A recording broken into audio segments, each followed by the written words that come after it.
കേരളത്തിൽ ഒരു വിലയില്ലാത്ത വാക്കെന്ന് പറയുന്നത് മാധ്യമങ്ങളുടെ വാക്കാണ്.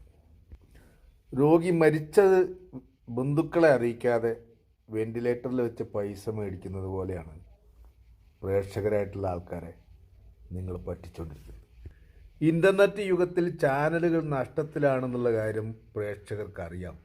പക്ഷേ നിങ്ങൾ ചെയ്തുകൊണ്ടിരിക്കുന്നത് ചാനലുകൾ ലാഭത്തിലാക്കാൻ വേണ്ടി അശ്ലീല വാർത്തകൾ മാത്രം നടത്തിക്കൊണ്ടിരിക്കുകയാണ്.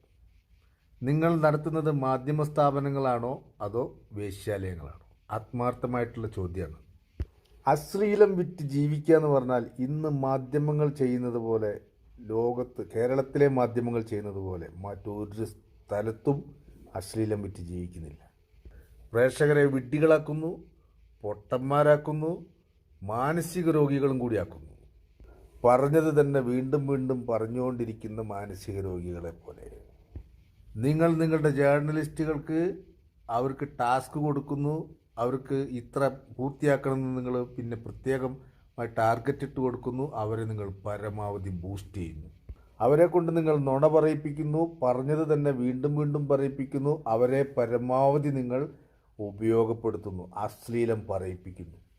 പൊതുജനങ്ങളോട് പ്രത്യേകിച്ച് പ്രതിബദ്ധത കാണിച്ചിട്ട് കാര്യമൊന്നുമില്ല. ഈ സ്ഥാപനം നിലനിൽക്കണമെങ്കിൽ അശ്ലീലം കൂടിയേ തീരൂ എന്നുള്ള തിരിച്ചറിവ് മാത്രമാണ് നിങ്ങളതിനെ പ്രേരിപ്പിക്കുന്നത്. ഇത്രയും നാറിയ തൊട്ടിത്തരം കാണിച്ചുകൊണ്ടിരുന്നിട്ടും പ്രേക്ഷകർ വീണ്ടും വീണ്ടും വീണ്ടും വീണ്ടും നിങ്ങളെ കാണാൻ വേണ്ടി വരുന്നുണ്ടെങ്കിൽ നിങ്ങൾ അവരെ മാനസിക രോഗികളാക്കുന്നതുകൊണ്ടാണ്.